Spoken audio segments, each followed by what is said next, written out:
નમસ્કાર વાલા દર્શક મિત્રો, જય હિન્દ, જય ભારત. સ્વાગત છે તમારું આપણી આ YouTube channel government pension salary info and ન્યૂઝમાં. તો મિત્રો, ગુજરાત રાજ્યના પેન્શનરો માટે હવે ખૂબ જ અગત્યના સમાચાર સામે આવ્યા છે. હવે ગુજરાત રાજ્યના વૃદ્ધ પેન્શનરોને મોજે દરિયા 2026માં થવાના છે. તો મિત્રો, ગુજરાત પેન્શન વધારો 2026 વૃદ્ધ પેન્શનરો માટે સુખનો સૂરજ ઉગ્યો.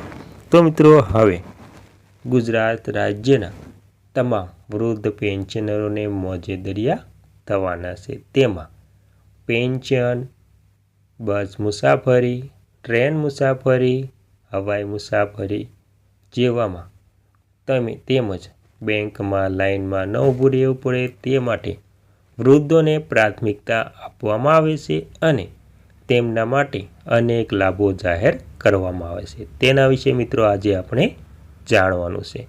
તો મિત્રો, તમામ વાત જાણતા પહેલાં તમને એક રિક્વેસ્ટ છે કે તમે આપણી ચેનલમાં નવા હોય તો આપણી ચેનલને સબસ્ક્રાઈબ કરી લેજો, કેમ કે આવી કોઈ પણ અવનવી માહિતી આવે તે નોટિફિકેશન સૌથી પહેલાં તમને મળી જાય. અને મિત્રો, વિડીયો ગમે તો લાઈક પણ કરી દેજો.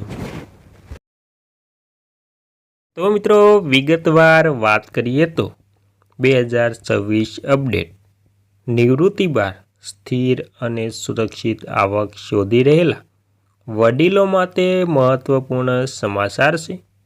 સિનિયર સિટીઝન સેવિંગ સ્કીમ એટલે કે SCSS વરિષ્ઠ નાગરિકો માટે એવી યોજના છે જેઓ ગેરંટીકૃત વ્યાજ અને સરકાર આર્થિક સુરક્ષા મળે છે.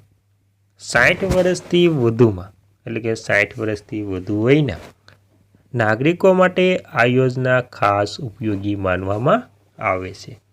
તો મિત્રો, SCSS શું છે અને કોણ રોકાણ કરી શકે? તો મિત્રો, SCSSમાં એક સરકાર સમર્થિત સ્મોલ સેવિંગ સ્કીમ છે.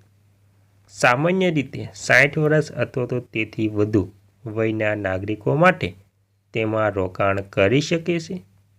કેટલાક કેસમાં 55 થી 60 વર્ષની વયે નિવૃત્ત થયેલા લોકો માટે પણ નિર્ધારિત શરતો હેઠળ રોકાણ કરી શકે છે. ખાતું પોસ્ટ ઓફિસ અથવા તો અધિકૃત બેંક ખોલી શકે છે. અને કેટલો મળશે વ્યાજ અને કેવી રીતે મળશે? તો મિત્રો, SCSSમાં સરકાર દ્વારા નક્કી કરાયેલા વ્યાજ દર લાગુ પડે છે, જે ત્રિમાસિક ધોરણે ચૂકવવામાં આવે છે. વ્યાજ દર સમયાંતરે બદલાઈ શકે છે, પરંતુ સામાન્ય રીતે આ દર FD કરતાં વધુ આકર્ષક ગણાય છે. વ્યાજ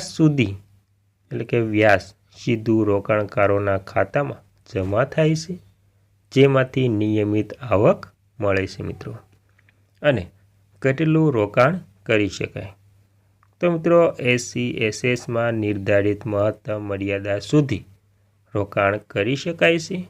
રોકાણ એક સામટું જમા કરવામાં આવે છે અને નિર્ધારિત સમયગાળા માટે રાખવામાં આવે છે, જેમાં મેચ્યોરિટી પછી રકમ ઉપાડી શકાય છે અથવા તો નિયમો મુજબ વધારી શકાય છે મિત્રો.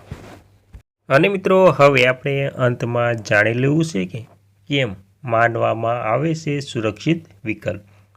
તો મિત્રો, કારણ કે આ યોજના સરકાર સમર્પિત છે, તેથી મૂડી સુરક્ષિત ઊંચી ગણાય છે.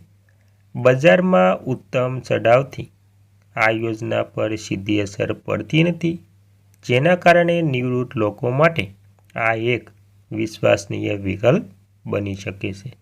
અને મિત્રો, ટેક્સ અને અન્ય બાબતોની પણ વાત કરી લઈએ તો મિત્રો, SCSSમાં મળતા વ્યાજ પર ટેક્સ લાગુ પાડી શકે છે.